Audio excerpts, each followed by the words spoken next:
নমস্কার বন্ধুরা, আমার চ্যানেলে স্বাগত। আজকে আমি দেখো নবরত্ন বানাবো, পাঁচ তরকারি যেটাকে বলছে। তার জন্য আমি কুমড়ো কেটে নিয়েছি, পটল, ছুটি, আলু, কাঁকরুল, লাফা, আর এর মধ্যে দুটো কাঁঠালের বিচনও দিয়ে দিয়েছি। চলো শুরু করা যাক তরকারিটা। সবজিগুলোকে ভালো করে আমি ধুয়ে নিচ্ছি। দেখো কড়াইয়ে তেল দিয়ে দিয়েছি, এর মধ্যে আমি একটু লবণ দিয়ে দিচ্ছি যাতে তেলটা না ছেটে। আমি সবজিগুলোকে একে একে ভেজে নেব। প্রথমে আমি কুমড়োটা ভেজে নিচ্ছি।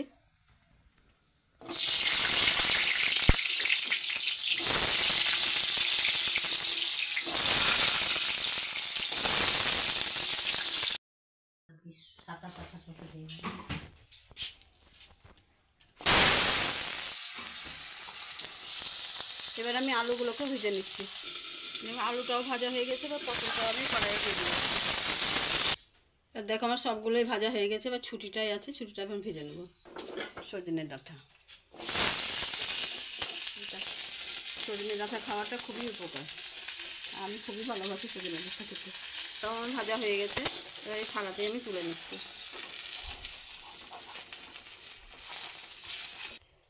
সবজিগুলো দেখো ভাজার পরে কি সুন্দর কালারফুল হয়েছে।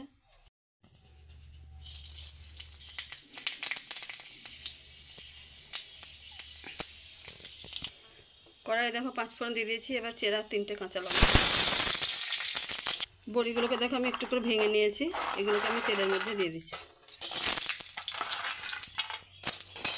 দেখো বড়িগুলো ভাজা হয়ে গেছে, আমি সব আনাজগুলো এবার দিয়ে দিচ্ছি। আমি খুব সহজ পদ্ধতিতে করছি এটা, একসাথেই সব দিয়ে দিচ্ছি।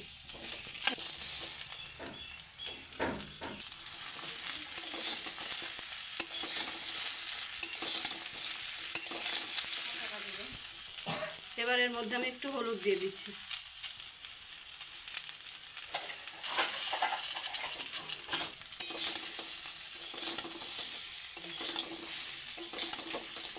এবার আমি লবণ দিয়ে ঢাকা দিয়ে দেবো।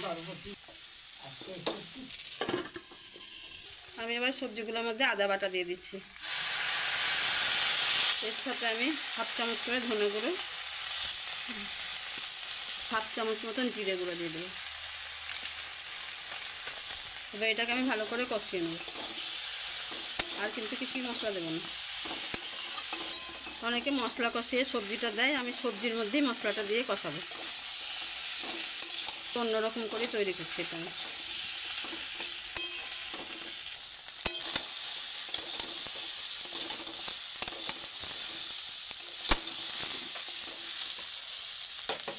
এবার এর মধ্যে আমি স্বাদ মতন চিনি দিয়ে দিচ্ছি।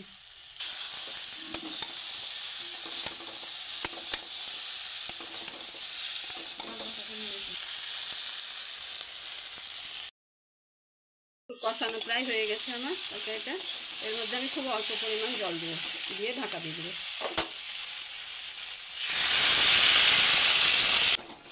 দেখুন আমার নবরত্ন একদম রেডি, পারফেক্ট। এবার আমি একটু গরম মশলা দিয়ে দেবো। এই তরকারিটা আমি এবার বাটিতে ঢেলে নিচ্ছি। আমিও সাথে সাথে গরম গরম টেস্ট করে দেখলাম, দারুণ সুন্দর হয়েছে। চলো দেখো, অনুষ্ঠান বাড়ির মতো নবরত্ন বানিয়ে ফেললাম। ভালো লাগলে লাইক, শেয়ার, সাবস্ক্রাইব করতে ভুলবে না। ধন্যবাদ।